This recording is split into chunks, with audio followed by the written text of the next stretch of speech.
तो अपन लोग अष्टावक्र गीता के विषय में चर्चा कर रहे हैं। तो उसका 11वां टॉपिक है अहंकार से परे है आत्मा। ठीक है, तो इस टॉपिक के बारे में अपन लोग चर्चा करेंगे आज कि अहंकार से परे है आत्मा। ठीक है,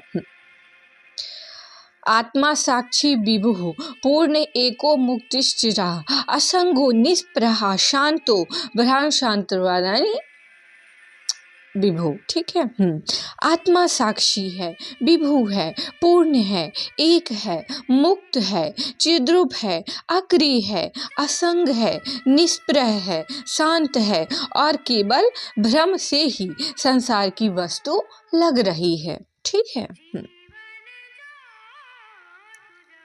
आचार्य प्रशांत जी बोलते हैं, आत्मा साक्षी है, विभूता पूर्ण है, माने वैभवशाली है, माने सर्वव्यापक है, पूर्ण है, एकमात्र है, माने अद्वैत है, मुक्त है, चैतन्य स्वरूप है और अक्रिय है, असंग है, वह निष्प्रह है। निष्प्रह माने तुलना रहित, जिसकी तुलना नहीं की जा सकती, कामना रहित, ईर्ष्या रहित, शांत है और यह मात्र भ्रम के कारण है कि आत्मा को हम संसार का कोई विषय माने आत्मा को संसारी जैसा समझ लेते हैं, माने आत्मा को कोई वस्तु मान लेते हैं। बहुत कुछ कह गए हैं अष्टावक्र, यहाँ पर कई संज्ञाएं दे डाली हैं उसे, जो किसी संज्ञा से बांध नहीं सकते हैं, और जितनी उन्होंने संज्ञाएं दे दी हैं, उपाधियां दे दी हैं, वो सब एक ही ओर इशारा करती हैं। आत्मा साक्षी है, माने ना वो प्रभाव करता है, ना वो प्रभावित है, ना वो किसी कर्म को करने वाला है, ना दूसरे छोर पर किए गए कर्म को भोगने वाला है, ना वो पत्थर को फेंकने वाला है, ना वो फेंका गया पत्थर है, ना वो पत्थर से चोट खाने वाला है। और ये त्रैत है, यही प्रकृति की अनिवार्य निशानी होती है। ज्ञान ज्ञाता ज्ञेय, प्रमाण प्रमाता प्रमेय। एक होता है विषय, एक होता है विषयता और एक होता है उन दोनों के बीच का संबंध। एक्चुअली क्या होता है कि देखिए, जो ब्रह्मा कुमारी है ना, वहाँ क्या बोला जाता है, आत्मा, परमात्मा और प्रकृति, वही आपका ज्ञान ज्ञाता ज्ञेय प्रमाण प्रमाता प्रमेय, तीन हो गया ना। और यहाँ पर जो है, यहाँ पर भी आचार्य जी के आत्मज्ञान में भी अहंकार, आत्मा और प्रकृति। ठीक है, तो अहंकार प्रकृति एक बात नहीं है, प्रकृति भी सतोगुणी है, आत्मा भी सतोगुणी है, खाली ये अहंकार ही तमोगुणी होता है और भ्रमित होता है, परेशान होता है, दुखित होता है। ठीक है, और आत्मा का वो अहंकार का आत्मा में मिल जाना ही उसकी मंजिल होती है, उसका या कहना चाहिए कि एकदम उसकी जो वास्तविक इच्छा होती है, वास्तविक कामना होती है, वो अहंकार का आत्मा को पाना ही होती है। पर वो उस वास्तविक इच्छा को नहीं पहचानता है, नहीं जानता है, इसलिए वो तरह तरह की कामनाएं, तरह तरह की इच्छाओं में भटकता रहता है और जीवन भर भटक करके वो शांत, तृप्त और पूर्ण और आनंदमय नहीं हो पाता है। पर जो संत महात्मा होते हैं ना, वो इस मर्म को, वो इस रहस्य को समझ जाते हैं और वो क्या करते हैं कि वो अहंकार को आत्मा बनाने का श्रम करते हैं, प्रयास करते हैं, साधना करते हैं, मेहनत करते हैं। तो फिर वो जब आत्मा बन जाते हैं तो उनका जो लक्ष्य होता है वो पूरा हो जाता है। देखिए, हम इस जगत में ना अंधी कामनाओं को पूरा करने के लिए नहीं आए हुए हैं। ठीक है, प्रकृति का एक नियम है, उस नियम को पूरा करना है, सहज अपन को सहज गति करनी है। ठीक है, तो सहज रूप से ठीक है, आपके शरीर की क्रियाएं हो रही हैं, चल रही हैं, ठीक है, पर उन क्रियाओं को अपने अपने मन का दुख बना लेना, मन का दर्द बना लेना, वो फिर गलत बात हो जाती है ना। तो ये सारा आध्यात्म आपको आपके मन के दुख से दूर करने के लिए ही होता है। इसके जितने भी कॉन्सेप्ट, जितनी भी बातें यहाँ पर बताई जाती है ना, उनका पूरे बातों का यही उद्देश्य होता है कि आपके मानसिक दुख को दूर किया जा सके। ठीक है, तो ये साइकोलॉजी जो होती है, मनोविज्ञान होता है, और जो आध्यात्म होता है वो सेम टू सेम होता है। साइकोलॉजी में भी आपके मन को समझ करके उसको ठीक करने की बात बताई जाती है, और आध्यात्म में भी यही किया जाता है ना। तो इसलिए वो दोनों सेम चीज़ें हो जाती हैं। ठीक है, और आध्यात्म जो होता है वो साइकोलॉजी से थोड़ी आगे की बात होता है, और बहुत अच्छी बात होता है। जब आप आत्मा होते हैं ना, तो आत्मा मतलब आप सूरज हो जाते हैं, फिर आपके माध्यम से पूरे जगत को प्रकाश मिलता है, और आप हर प्रकार के दुर्गुणों से, विकारों से छूट जाते हैं, निवृत्त हो जाते हैं, है ना। तो फिर आपका जो सुंदरतम रूप होता है वो आत्मा होता है। तो वही अहंकार को बनना है। ठीक है, अहंकार का मिटना ही आत्मा होना है, और जब तक अहंकार बचा हुआ है तो फिर वो खुद को आत्मा ने देखिए, कहते हैं ना कि एक म्यान में दो तलवारें नहीं रह सकती हैं। तो हमारा जो शरीर है ना, इसमें या तो अहंकार रहेगा या तो आत्मा रहेगी, या तो 50-50 भी हो सकता है। बट आपका सतत यात्रा जो है आपके आत्मा होने की ही है। और आत्मा क्या होता है? निर्लिप्त होता है, निर्विकार होता है, निष्प्रह होता है। ये सब चीज़ें अभी यहाँ पर आई ना, हमने पढ़ा ना। ठीक है, क्या क्या हमने पढ़ा कि आत्मा साक्षी है, विभुतापूर्ण है, माने वैभवशाली है। बहुत सारा हमने आत्मा के बारे में, निर्विकार है, असंग है, और अनंत है, पूर्ण है, और बहुत सारी बातें हम आत्मा के बारे में बोलते हैं ना, कहते हैं। तो वही चीज़ होती है ना। तो ये सारी चीज़ें होती हैं। चलिए हम आगे देखते हैं। ठीक है, आचार्य प्रशांत जी बोलते हैं, आत्मा साक्षी है, विभुतापूर्ण है, माने वैभवशाली है, माने सर्वव्यापक है, पूर्ण है, एकमात्र है, माने अद्वैत है, मुक्त है, चैतन्य स्वरूप है, और अक्रिय है, असंग है, निष्प्रह है। निष्प्रह माने तुलना रहित, कामना रहित, ईर्ष्या रहित, शांत है। और यह मात्र भ्रम के कारण है कि आत्मा को हम संसार का कोई विषय माने आत्मा को संसारी जैसा समझ लेते हैं, माने आत्मा को कोई वस्तु मान लेते हैं। अब देखिए, जब अहंकार आत्मा हो जाता है ना, तो जैसे दीपक सूरज हो गया। अब दीपक क्या होता है कि केवल अपने घर पर प्रकाश देता है ना। जो दीपक होता है, दिया होता है, वो केवल अपने घर में रोशनी देता है। ठीक है, तो इसी तरह तो हम सांसारिक व्यक्ति होते हैं, केवल अपने घर का प्रकाश बनते हैं, और घर में जो भी ज़रूरतें होती हैं वो सब हम पूरा करते हैं। पर जो संत व्यक्ति होता है वो सूरज की तरह होता है, वो आत्मा हो चुका होता है, वो आत्मस्थ हो चुका होता है। इसीलिए उसके माध्यम से पूरे जगत में प्रकाश फैलता है ना। पर अहंकार इतना वो होता है, अब क्या कहना चाहिए, हठी होता है कि वो खुद को ही श्रेष्ठ मानता है। अगर कोई संत पुरुष उसके सामने आता है तो पहले उसको वो बोलता है निकम्मा, निष्कामी, कामचोर, और ना जाने क्या क्या। बट ऐसा नहीं होता है। जो रियल टाइप के संत होते हैं ना, वो फिर अपनी बातों में इंसान को इतना कुछ दे गए होते हैं। अब मान लीजिए कृष्ण है, कृष्ण को हम संत, आत्मा या पूर्ण बोले, ठीक है, तो उनको गलत तो नहीं बोल सकते ना। इसी तरह कृष्ण है, राम है, महात्मा बुद्ध है, महावीर स्वामी हैं।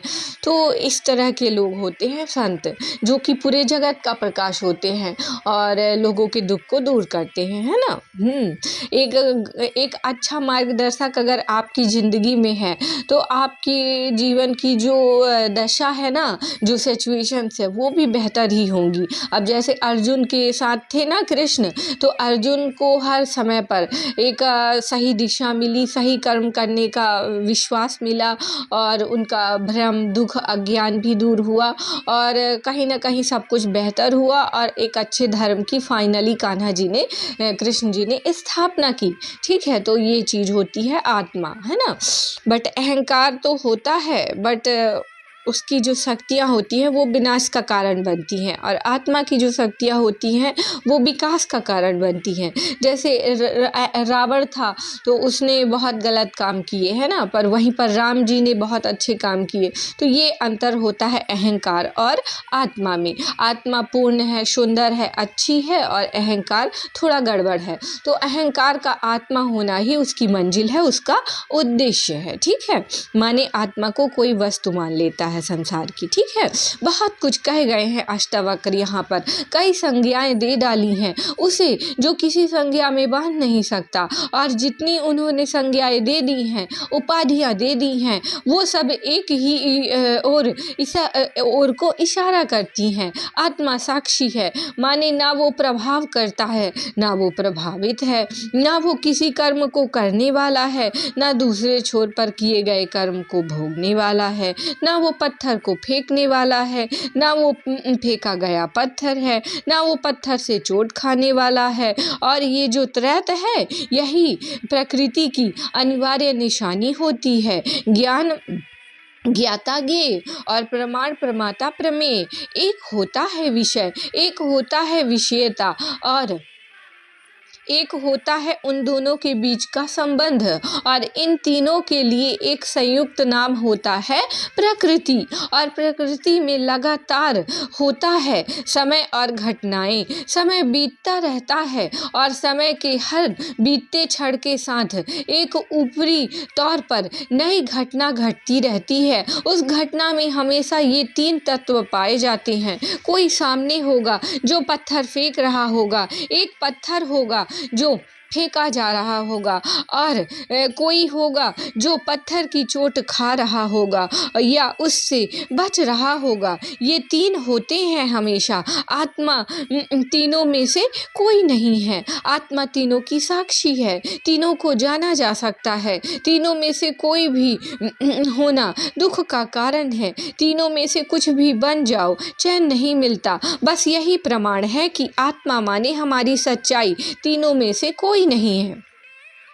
ये कोई काल्पनिक बातें नहीं हो रही हैं, ये कोई सिद्धांत का गुब्बारा नहीं उड़ाया जा रहा है। जो ये बात कही जा रही है उसका व्यवहारिक महत्व है, उसका ही व्यवहारिक महत्व है। वो बात अगर नहीं है तो बाकी आपने व्यवहार में, संसार में कितना कुछ भी अर्जित कर लिया हो वो आपके काम नहीं आता। तो मात्र आत्मा का ही व्यवहारिक महत्व है।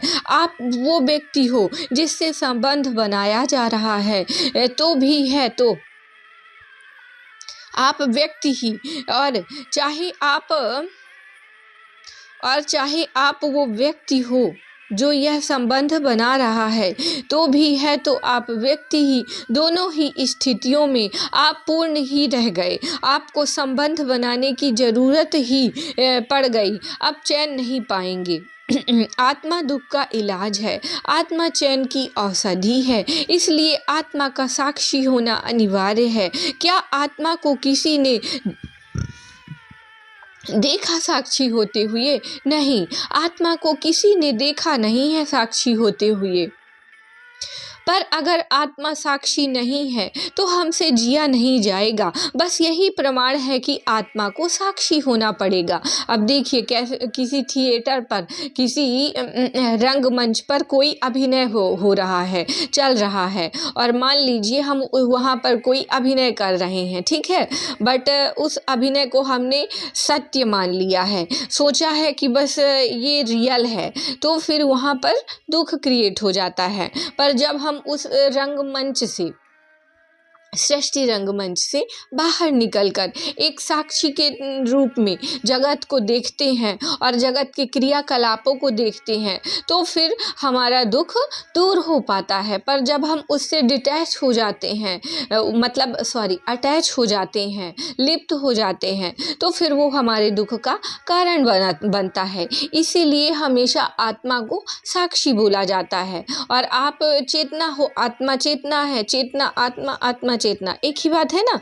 तो वही चीज, तो ये साक्षी है।